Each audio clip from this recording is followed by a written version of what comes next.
मुसलमानों संभल जाओ, मुसीबत आने वाली है। तेरी बर्बादियों के मशवरे हैं आसमानों में, तेरी बर्बादियों के मशवरे हैं आसमानों में। न समझोगे तो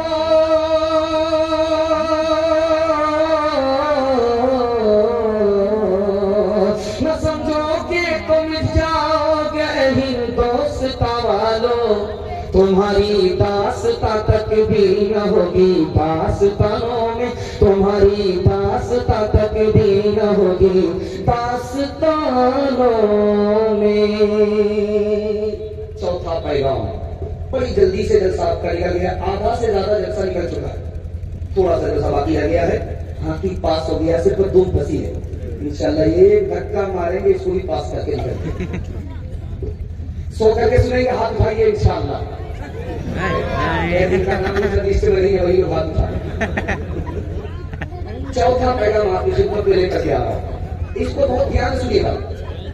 हजरत उमर ने अपने शागिर्द से पूछा कि बेटा जाहिल कौन होता है, महाजाहिल कौन होता है? जाहिल कौन होता है, महाजाहिल कौन होता है, सवाल है। तो कैद जो शागिर्द था उसने कहा कि हुजूर मुझे एक सवाल का जवाब मालूम है, दूसरे का मालूम नहीं है। जाहिल वो होता है जो अपनी दुनिया बनाए, अपनी आखिरत बर्बाद करे, ये जाहिल होता है। तब महाजाहिल कौन होता है, आप बता दीजिए। जो दूसरे की दुनिया बनाए, अपनी आखिरत बर्बाद करे, ये महाजाहिल होता है। जब शादी का मौका होगा तो बेटा खामोश रहेगा, इत्काफ में रहेगा, मुराकबे में रहेगा, और बाप वकील बन जाएगा, वकालत करेगा। हम तो हाजी साहब है, नमाजी साहब है, हमको क्या जरूरत, अल्लाह ने माला माल किया है, लेकिन 4 चक्का दे दीजिएगा तो क्या फर्क पड़ेगा, आप ही की बेटी आएगी और जाएगी। हमको सामान वामान नहीं चाहिए, अल्लाह ने क्या कमी दे रखी है। अगर डबल डबल कर दीजिएगा तो क्या फर्क पड़ेगा, एक बार दामाद आराम करेगा, एक बार आपकी बेटी आराम करेगी। हमको जानवर बनना नहीं चाहिए, अगर भैंस देनी है तो बच्चे वाली भैंस दे दीजिए, इसका दूध आप ही की बेटी पिएगी, आपको क्या फर्क पड़ेगा। कितना बड़ा सियाना है, काम भी निकालना रहा, बदनाम भी नहीं होना चाहता। एक बुनियाद था, दुनिया को छत करके ला रहा था, तो बेटा से कहता मैं फरिश्ते को भी ठगना चाहता। तो बेटे ने कहा कि अब्बा फरिश्ते को ठग लोगे, पर 2 मिनट में तुमको काम ये करना है, जब मैं मर जाऊं तो मुझको पुरानी कब्र में दफन करना, नई कब्र में दफन हो। कहा कि अब्बा नई कब्र में नया मुर्दा जाता है, पुरानी कब्र में क्यों दफन होना चाहते हो? अरे पुरानी कब्र में दफन होंगे, फरिश्ता आएगा पूछने के लिए, तो कहेंगे अभी तो पूछ करके गए, क्या बार बार दिमाग खराब करने के लिए। इंसाफ से बताइए, ये सामान किसको मिला, बेटी दामाद को। ये गाड़ी किसको मिली, बेटी दामाद को। ये पलंग किसको मिला, बेटी दामाद को। ये भैंस किसको मिली, बेटी दामाद को। इस बानर बाप को क्या मिला, नाना की हुंडी। ये दूसरे की दुनिया बना रहा, अपने आखिरत बर्बाद कर रहा। ध्यान से सुनिएगा, बेटा बीमार, बाप रो रहा है, तो बेटा आंख खोल करके बाप को देख रहा है कि मर तो मैं रहा, कि बाप बेतहाशा क्यों रो रहा है। तो बेटे ने कहा कि अब्बा आप इतना ज्यादा क्यों रोते हो, मौत तो मुझको आ रही है, आप इतना ज्यादा क्यों रोते हो? अब बेटा मैंने तुम्हें लंदन भेजा, दुनिया का पैसा तुम्हारे पीछे लगाया, अब तुम इंतकाल कर रहे हो, मेरा पैसा बर्बाद हो रहा है, मैं तुम्हारी मौत पर नहीं अपने पैसे की बर्बादी करूंगा। तो बेटे ने कहा कि अब्बा अभी क्या रोते, तुम तो उस वक्त रोगे जब क़यामत में मुझे जहन्नम की तरफ जाता हुआ देखो। तुमने मुझे पीएचडी तो कराई, लेकिन कुरान से और दीन की तालीम से महरूम रखा, अभी क्या रोते हो, उस वक्त रो। जनाजा बाप का है, बेटा रो रहा है। पूछी गई वजह कि भाई वजह क्या है कि तुम बहुत ज्यादा रो रहे हो, मरने वाला मर गया, अल्लाह की अमानत की अल्लाह ने उठा लिया, क्यों इतना ज्यादा रोते? कहा मैं अपने बाप के जनाजे पर नहीं रो रहा, बल्कि इस बात पर रो रहा हूँ कि बाप का जनाजा सामने रखा हुआ है, बाप ने मुझको पीएचडी करा दिया, दुनिया की तालीम दिलाई, लेकिन दीन की तालीम इतनी नहीं है कि मैं बाप का जनाजा पढ़ा सकूं। एक तरफ बेटा खड़ा है, एक तरफ बाप है, एक ही अदालत में माँ बाप, बेटे का मुकदमा बाप के खिलाफ है, बाप का मुकदमा बेटे के खिलाफ है। हजरत उमर रजी अल्लाह अन्हु की अदालत है, उसमें यह साबित हुआ कि बेटा भी नाफरमान है, बाप भी नाफरमान है, लेकिन बेटे से पहले बाप नाफरमान है, इसलिए कि पैदा तो किया मगर हराम खिलाया, पैदा तो किया अच्छी तालीम नहीं दी, पैदा तो किया अच्छा नाम नहीं रखा, पैदा तो किया अच्छे माहौल में नहीं रखा।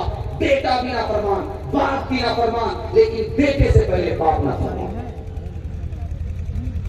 जानते हैं ये 2022 में 3 लाख मुसलमान लड़की गैर मुस्लिम लड़के के साथ भाग गई। 3 लाख इमारत शरिया की रिपोर्ट है कि 3 लाख की तादाद में मुसलमान लड़की गैर मुस्लिम के साथ भागी। क्यों? 3 वजह से। पहली वजह यह है मुसलमानों ने निकाह को तिजारत बना दिया, इसलिए गरीब लड़की गैर के साथ भाग गई। दूसरी वजह कि माँ बाप ने आंख बंद करके अपनी बच्ची को इस स्कूल में दाखिल कर दिया जिसमें लड़के भी पढ़ते थे। इश्क और मोहब्बत के चक्कर में लड़की घर के साथ भाग गई। तीसरी वजह माँ बाप ने बाप बनने के शौक में, बड़ा खुशनसीब बाप बनने के शौक में स्क्रीन टच मोबाइल बेटी के हाथ में दे दिया और बेखबर हो गया कि बेटी किससे बात कर रही है, कहां से आ रही है, कहां जा रही है। सूने घर में बकरी सवासी, लड़की भाग गई, आबरू अलग गई, ईमान अलग गया। जहां वो लड़की को लगा वहां ये समाज, ये माँ बाप की जिम्मेदारी। आखिरी मिसाल पर पैगाम खत्म कर रहा हूं। इंशाअल्लाह कसूर अपना होगा, इल्जाम बेटे पर देंगे, हाथ उठाए। तो 4 हमारी तरह हाथ पागल, हम तो फूल पागल हैं कि 12 बजाने के बाद बैठे हैं बयान के लिए, और बाकी लोग पिंडाल में बैठे हुए हैं, घर जाने का नाम ही नहीं ले रहे। ध्यान से सुनिएगा, डांस से चल रहा था डीजे का। एक आदमी कहता वाह रे लड़की क्या डांस किया, तो बगल का आदमी कहता है कि वो लड़की नहीं है लड़का। तो ये कहता कि सॉरी मैडम, हमें मैडम नहीं हूं, उसी लड़के का बाप। कर सका तो क्यों रहा, अब कर क्यों पछता। बोए पेड़ बबूल का, अमुआ कहां से पार। पाते दिन पाते गए, हरी सखियों नहीं, अब पछताए हो तो क्या, जब चिड़िया चुग गई खेत। है बुराई जहर काले नाग का, है बुराई जहर काले नाग का, है बुराई एक तो दाग का। जो गिरेगा उसमें वो जाएगा जल, तेरे कामों की मिलेंगे तुझको फल। आज जो कुछ बोया है काटेगा कल, तेरे कामों के मिलेंगे तुझको फल। पैगाम निकल गया, सिर्फ जवान तक पहुंच रहा हूं, उसके बाद माँ बहनों तक पहुंचूंगा। तो पैगाम में मेरा जलसा मुकम्मल हो रहा। 10 मिनट के लिए आप लोग तैयार है? दोनों हाथ उठाइए इंशाअल्लाह। जवान लोग सुनने के लिए तैयार है? दोनों हाथ उठाइए इंशाअल्लाह। कोई लोग गलती से हाथ मत उठाइए, आप लोग दोबारा जवान होने वाले नहीं, सीधा जन्नत में जाकर के आप जवान। जवानों के हवाले से पैगाम आ रहा है, बड़ा खूबसूरत, बहुत काम का, आपके मतलब का आ रहा है। ध्यान से सुनिएगा। हमारा जवान पीछे क्यों है? ईसाई पोप ने कहा मुसलमान जवानों को तबाह करने के लिए तोप चलाने की जरूरत नहीं है, तलवार से मारने की जरूरत नहीं है। मुसलमान नौजवानों को तबाह करने के लिए तलवार से, तोप से मारने की जरूरत नहीं है। 3 चीजों में डुबा दो, ये खुद ब खुद तबाह हो जाएंगे। जिना से नापाक कर दो, गाने बजाने में मस्त कर दो, शराब में डुबा दो। जितने ये तोप से तबाह नहीं होंगे, 3 चीजों से तबाह होंगे। मौत का वक्त है, मुंह पर कलमा नहीं आ रहा है। तो ज़ैद बिन अयाद उस्ताद ने अपने शागिर्द से पूछा कि बेटा तुम्हारा गुनाह क्या था?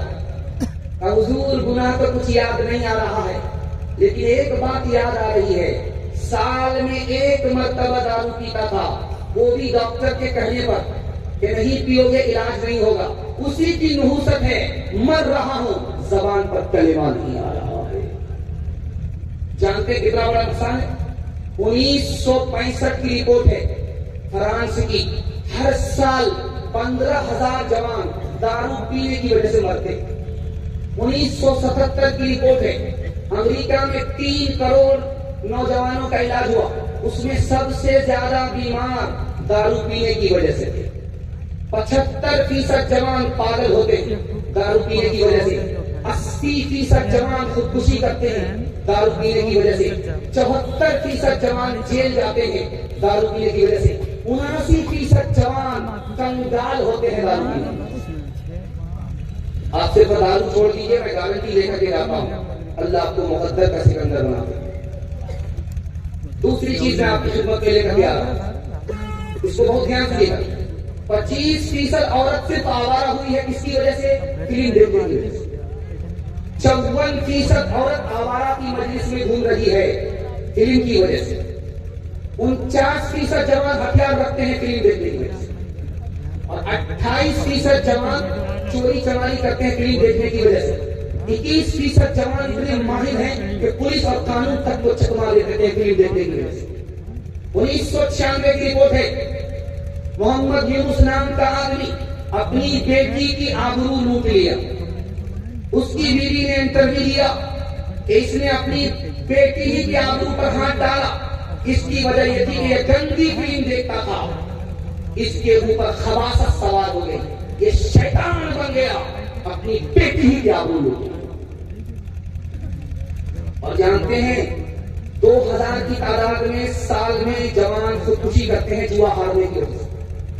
एक जवान का रिकॉर्ड है, 19 घंटे जुआ खेलता रहा, 75 लाख रुपए हार गया। जब घर वापिस होने लगा तो उसका कदम नहीं उठ रहा था, मारे हसरत के रिवाल्वर निकाली और गोली ठोक करके मैं घर का रहा, मैं घाट का रहा, जान से भी गया, जहान से भी गया। एक बात याद रखिए, जिसका बच्चा बहुत काला होता है उसकी मां 72 मरतबा साबुन लगाती है। वो साबुन तो काला हो जाता है लेकिन वो कालिया गोरा नहीं होता। लेकिन वो मां मोहब्बत का इतना बड़ा सरचश्मा है, उस काले बेटे को भी वो अपना चांद समझती है। बेटा बड़ा बदसूरत था, काला कलोटा था। मां ने कहा कि बेटा तुमको दुनिया इज्जत नहीं देगी, एक काम कर लो, दुनिया सर पर उठाएगा। तो मां ने कहा कि बेटे ने कहा मां जल्दी बताओ। बेटा रात दिन एक करके इल्म हासिल करो, अगर तुम्हारे पास इल्म होगा तो लोग तुम्हारी जूतियां उठाएंगे, तुमको धरती पर उठाएंगे, सर पर बिठाएंगे। बेटा अगर किसी के पास इल्म हो, अल्लाह उसके इल्म को हुनर में तब्दील कर देता है, उसकी जिल्लत को इज्जत से बदल देता है। और जानते हैं हमारा हाल क्या है? पूरी दुनिया में 150 करोड़ लोग जाहिल हैं, और सबसे बड़ा जाहिल मुल्क कौन है? अक़वाम मुत्तहिदा की रिपोर्ट है 1996 की, सबसे बड़ा जाहिल मुल्क हिंदुस्तान है। 40% यहाँ के जवान जाहिल हैं।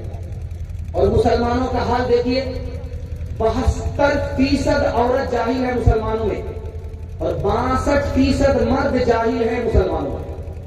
मुसलमानों के सिर्फ 4 बच्चे स्कूल में आते हैं, 96 गोल। मुसलमानों के सिर्फ 3 बच्चे मदरसे में आते हैं, 97 गोल। जब इल्म ही नहीं होगा, हुनर ही नहीं होगा, तो छछुंदर के बराबर ही हो सकता है, चंबेली के तेल लगाने की कोई जरूरत नहीं। एक बात याद रखिए, काम की सुना रहा। मुकेश अंबानी का नाम आपने सुना, उसने इंटरव्यू दिया। ये लोग ये गलत कहते हैं कि प्रोफेसर बनने से आदमी करोड़पति बनता है, गलत बोलते। प्रोफेसर बनने से और डॉक्टर बनने से, इंजीनियर बनने से पैसा वाला होता है, गलत बोलते हैं। मेरी कंपनी में 30,000 डॉक्टर है, 30,000 इंजीनियर है, लेकिन कंपनी का मालिक अंबानी कहता है कि मैं खुद डॉक्टर नहीं हूं, इंजीनियर नहीं हूं। जानते हैं मालदार कैसे होता है? जिसने वक्त को बचा लिया, वक्त की कदर कर ली, उससे बड़ा मुकद्दर का सिकंदर कोई और नहीं सकता। बादशाह का दरबार है, एक जवान सुई लेकर के आया, गाड़ देता है, धागा लेकर के निशाना मार रहा है, धागा लेकर के निशाना मार रहा है। जैसे ही निशाना मारा, सुई के नाके से धागा पास हो गया। इधर से ताली बजी, उधर से ताली बजी, इधर से ताली बजी, उधर से ताली बजी। जवान बड़ा खुश हुआ कि इनाम बहुत ज्यादा मिलेगा। बादशाह ने कहा 10 रुपया इनाम दो, 10 जूते मारो। अब लोगों के कान खड़े हुए कि भाई इसको जूता क्यों पड़ रहा है। तो बादशाह ने खुलासा किया, इस नालायक ने फजूल काम में अपनी जवानी को बर्बाद किया, अपने वक्त को बर्बाद किया। अगर ये पढ़ाई लिखाई में वक्त लगाता, पढ़ाई लिखाई में अपनी जवानी को लगाता तो कहां से कहां पहुंच जाता। भिखारी का भिखारी ही रह गया। अगर पढ़ लिख लेता, भीख देने वाला होता, कौम के बोझ को उठाने वाला होता, कौम के लिए बोझ नहीं बनता। गिलासों में जब डूबे फिर न उभरे जिंदगानी में, हजारों बह गए इन बोतलों के बंद पानी में। न कर बर्बाद अपनी जिंदगी बोतल के दीवाने, वो काटेगा बुढ़ापे में जो होता है जवानी में। ये दारू का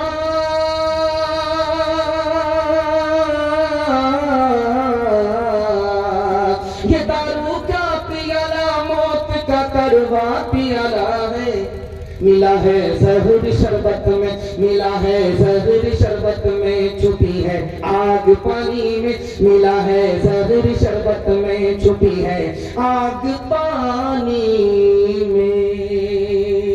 दारू नहीं पिएंगे, हाथ उठा लीजिए, बिल्कुल सही जा रहा है। मगर कोई पिलाएगा तो नहीं छोड़ेगा। औरतों के हवाले से आखिरी पैगाम तक मैं आपको लेकर के आ गया और जलसा यूं करती रहा। मैं आखिर में आपके लिए दुआ देता हूँ, अल्लाह आपकी हर मुश्किल को आसान फरमाए, हर जायज मुराद अल्लाह पूरी फरमाए। बस आखिरी पैगाम के लिए जलसा खत्म हो औरतों के हवाले से सुना रहा हूँ। आप लोग सुनने के लिए तैयार है तो हाथ उठा दीजिए इंशाअल्लाह। औरत को सर पर उठाएंगे, हाथ उठाइए इंशाअल्लाह। औरतों के हवाले से औरत का इंतकाल हो गया, उसका शौहर उससे नाराज है। अल्लाह के रसूल फरमाते जन्नत में नहीं जाएगा। औरत नमाज पढ़ रही है, उसका शौहर उससे नाराज है। अल्लाह के रसूल फरमाते उसकी नमाज ही कबूल नहीं होगी। मर्द को जख्म हुआ है, खून निकल रहा है, पीप निकल रही है। शौहर को जख्म है, खून निकल रहा है, पीप निकल रही है। अब उस औरत ने क्या किया, जबान से उसको चाटा, खून को चाटा, पीप को चाटा। क्या शौहर के एहसान का हक अदा हो जाएगा? फरमाया गया कि नहीं, शौहर का हक अदा नहीं हो सकता। हज़रत उमर ने अपनी बेटी को तरावीह में बिठाया, मेरी प्यारी बेटी, एक बार तुमने नबी को नाराज किया, अपने शौहर को नाराज किया, नबी ने तुम्हें तलाक दे दिया, मैंने तुम्हारी तरफ से माफी मांगी, नबी ने तुम्हें माफ कर दिया, दोबारा निकाह में ले लिया। बेटी याद रखना, आइंदा कभी नबी को नाराज मत करना। अगर मुझे पता चल गया कि दोबारा तुमने नबी को नाराज किया, मैं जिंदगी भर तुमसे बात नहीं करूंगा। फातिमा आ गई। अल्लाह के रसूल ने फरमाया कि फातिमा बाद में कमरे के अंदर दाखिल होना, इससे पहले मेरे सवाल का जवाब दो। फातिमा क्यों आई हो? अली से खफा होकर के आई। बेटी, मैं तुम्हारा बाप, अली तुम्हारे शौहर, अली की इजाजत के बगैर मेरे घर में मत आना। अगर आओगी तो दरवाजा बंद मिलेगा, खुल नहीं सकता हूं। बेटी, मैं तुम्हारा बाप हूं, अली तुम्हारे शौहर हैं, अली को नाराज मत करना। नाराज हो जाए माफी मांग लेना। अगर तुमने नाराज किया, अली ने माफ नहीं किया, तुम्हारा इंतकाल हो गया, बेटी मैं जिंदा रहा, मैं तुम्हारी नमाज़े जनाजा पढ़ूंगा भी नहीं पढ़ाऊंगा। रुखसती का मौका होता, बड़ा अजीब मंजर होता है, वो कलेजा मुंह को आ जाता है। दादी अलग रोती है, नानी अलग रोती है, बाप अलग रोता है, माँ अलग रोती है, क़यामत बर्पा हो जाता है।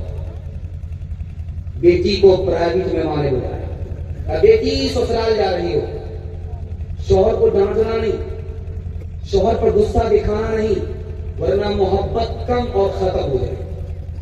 बेटी, शौहर से दूर दूर मत रहना, वरना वो तुमको भूल जाएगा। बेटी, शौहर के साथ बराबर घर से बाहर मत निकलना, वरना उसको तुमसे दुश्मनी हो जाएगी। बेटी, ससुराल को जा रही हो, शौहर की नाक की हिफाजत करना, आंख की हिफाजत करना और कान की हिफाजत। तो बेटी ने कहा कि अम्मा वो कैसे? कहा कि तुम्हारे गुनाह की बदबू तुम्हारे शौहर की नाक में ना पहुंचे, ये नाक की हिफाजत। बेटी तुम्हारी गलत बात तुम्हारे शौहर के कान में ना पहुंचे, ये कान की हिफाजत है। बेटी अटीचर फटीचर मत रहना। जब शौहर घर में रहे साफ सुथरे कपड़े पहन करके रहना, आंख में सुरमा लगा करके रहना, वजू करके रहना, ताकि जब शौहर तुमको अपनी आंख से देखे उसकी आंख भी ठंडी हो जाए, उसका दिल भी खुश हो जाए। माँ की उम्र बराबर, बेटी की उम्र बराबर। माँ का नाम आयशा, बेटी का नाम फातिमा रजी अल्लाह अन्हा। माँ की मजलिस में बेटी मुस्कुरा रही है। माँ ने कहा कि बेटी क्या वजह है मुस्कुराने की, क्या वजह है, क्या मौका था, क्यों हंसती हो? तो फातिमा ने कहा अम्मा ख्याल आया मैं तो रसूलुल्लाह की बेटी हूँ और तो अबू बकर की बेटी। समझ में आ गया कि बेटी को फख्र हो रहा है, अदब भी देना है, हौसला भी देना। हज़रत आयशा ने कहा कि बेटी तुमने सच कहा, उसी नबी के सदके में ईमान मिला, उसी नबी के सदके में कुरान मिला, बेटी तुमने सच कहा। लेकिन बेटी मुझे भी हंसी आ रही है। अब बेटी के कान खड़े हुए कि माँ को किस बात पर हंसी आ रही है? बेटी एक वक्त आएगा तू इंतकाल करेगी, कब्र में पहुंचेगी, तेरे हक में फैसला होगा, तू जन्नत जाएगी। बेटी मेरा भी वक्त आएगा, मैं भी इंतकाल करूंगी, कब्र में पहुंचूंगी, मेरे हक में फैसला होगा, मैं जन्नत में जाऊंगी। लेकिन बेटी मुझे हंसी इस बात पर आ रही है, जब तू जन्नत में जाएगी तेरे हाथ में अली का हाथ होगा, बेटी जब मैं जन्नत में जाऊंगी मेरे हाथ में रसूलुल्लाह का हाथ होगा। जब पहली बार ससुराल से बेटी आती है तो मोहल्ले की सारी औरत घेर लेती है। सवाल जवाब होता। एक औरत कहती है कि ससुराल कैसी थी? तो लड़की कहती सुभान अल्लाह। शौहर कैसे थे? अल्हम्दुलिल्लाह। ससुर कैसे थे? तो माशाअल्लाह। उसके बाद एक औरत पूछती है कि सास कैसी थी? अस्तगफिरुल्लाह, ला हौला वला कुव्वता इल्ला बिल्लाह। जल्लेतु जलालतु उस बला उठा। माँ को समझ में आ गया कि बेटी को सब पसंद है लेकिन सास पसंद नहीं है। माँ तो माँ होती है, अदब भी देना है, हौसला भी देना। बेटी तुम्हारे लहजे से पता चल गया कि तुमको ससुराल भी पसंद है, शौहर भी पसंद है, ससुर भी पसंद है, लेकिन तुमको सास पसंद नहीं है। लेकिन बेटी मेरे सवाल का जवाब दो, मैं कैसे तो ससुराल गई थी, कौन लेकर के गई? मेरी सास आई थी, 100 लड़की ने मुझको पसंद किया, अपने बेटे से निकाह कराई और फिर मैं कैसे ससुराल ले गई। अब माँ ने कहा कि बेटी ये सास का एहसान है अच्छी ससुराल में, ये सास का एहसान है अच्छे ससुर मिले, ये सास का एहसान है अच्छा शौहर मिला। बेटी सास बला नहीं होती, सास मुसीबत नहीं होती, बल्कि कभी माँ होती है, कभी माँ के बराबर होती है। इंशाअल्लाह अपनी बेटी को नसीहत करेंगे, हाथ उठा दीजिए इंशाअल्लाह। बेटी की तरफदारी में दामाद जेल जाएगा, हाथ उठाइए इंशाअल्लाह।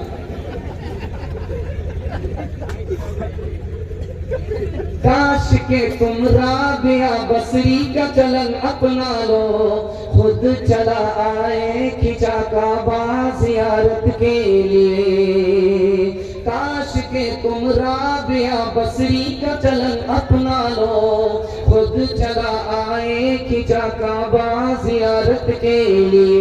खानादारी भी संभालो तुम मुसलमान बनकर, रहमत हक भी सिमट आएगी बरकत के लिए।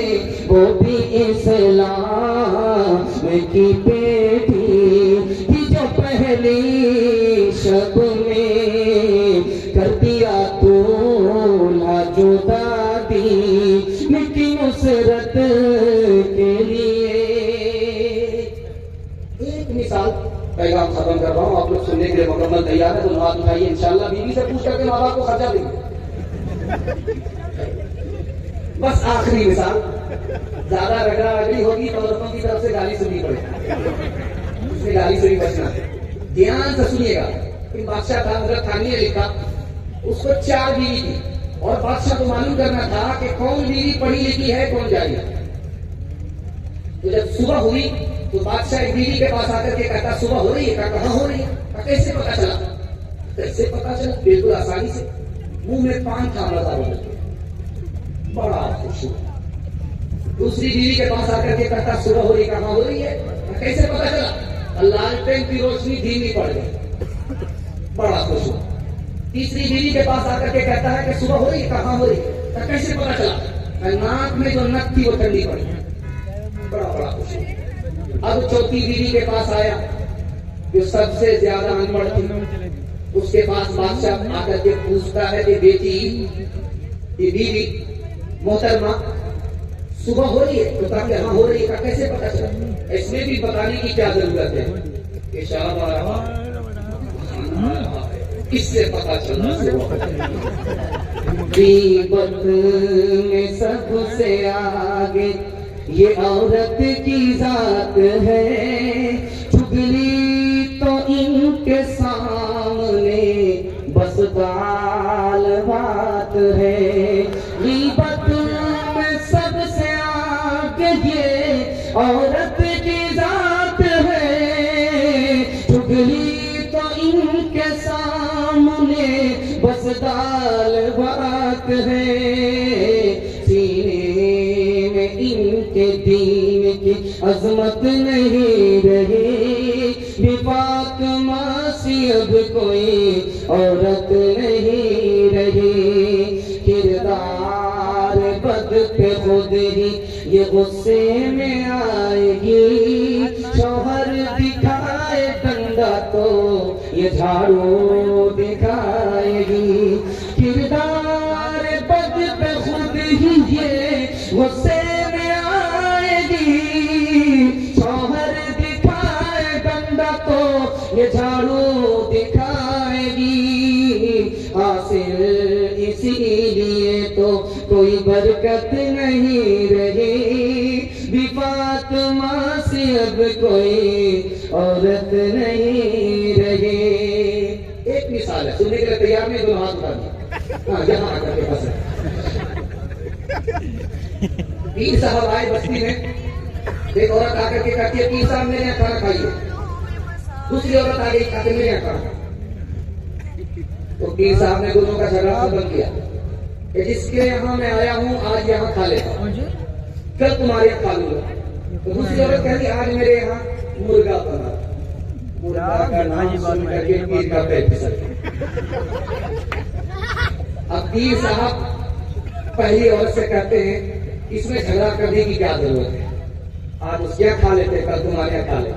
इस औरत ने कहा जब उसी से निकाह कर लो, जब उसी को जोरू बना लो। औलाद मांगती है ये पीराने पीर से, पीरों को ये मनाती है कुरमा वो खीर से। औलाद मांगती है ये पीराने पीर से, पीरों को ये मनाती है कुरमा वो खीर से। बिदअत तो घर में रह गई, सुन्नत नहीं रही, बिफातिमा सी अब कोई औरत नहीं रही। मर्द पायजामे से, औरत पर्दे से बाहर होगी, बिल्कुल सही जा रहा। हाथ उठाइए, तो चार मजनू हमारे सामने हाथ उठा रहे। इन मजनू का निकाह उन्हीं लोगों से होगा। बस आखिरी मिसाल, सब पैगाम खत्म कर रहा हूँ। औरंगजेब बादशाह ने अपनी मजलिस में औरत से पूछा कि तुमने 4 मर्द से शादी कर लिया औरत होकर के? उस औरत ने कहा क्या गलत किया? जलसे में गई थी, मसला मालूम था, उसी पर बोली। बादशाह भी सर पकड़ करके बैठ गए, चोरी भी कर रही, सीनाजोरी भी कर रही। क्या मसला सुना था? कहा कि मसला ये सुना था जलसे में कि आदमी जिना क्यों करता है जब 4 शादी की इजाजत है। मर्दों के लिए कहा था, औरतों के लिए कहा, मैंने इतना ही सुना था। उसके बाद तो होटल चली गई थी हलवा पूरी खाने। होटल में बैठ बैठ के खाती है नाश्ता, आंचल गिरा के सर से ये चलती है रास्ता। होटल में बैठ बैठ के खाती है नाश्ता,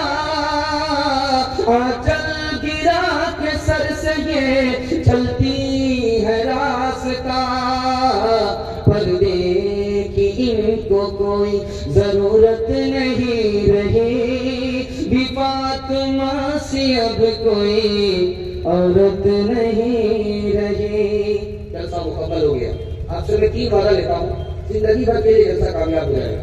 हाथ उठा करके वादा की, अल्लाह की इबादत करेंगे, रसूलुल्लाह की बात करेंगे, मखलूक की खिदमत करेंगे।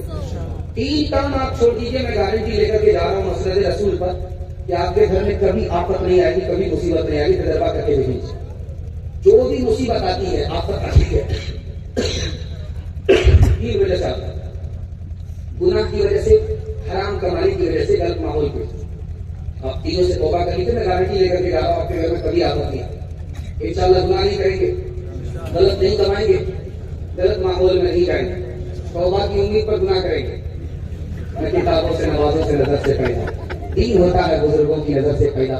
नहीं सीखा इन्होंने दीन रहकर शेख के घर में, पहले कॉलेज के चक्कर में, हमारे साहब के दफ्तर में, ठेके के चक्कर में तो रोटी भी गई, बड़ी शेख की बात में थे छोटी भी गई, न मानी बात वाइस की, फिर बदलू के चक्कर में तला मोटी भी गई। वास्तु दावाना अल्हम्दुलिल्लाह। आवाज बैठे, आवाज बैठे,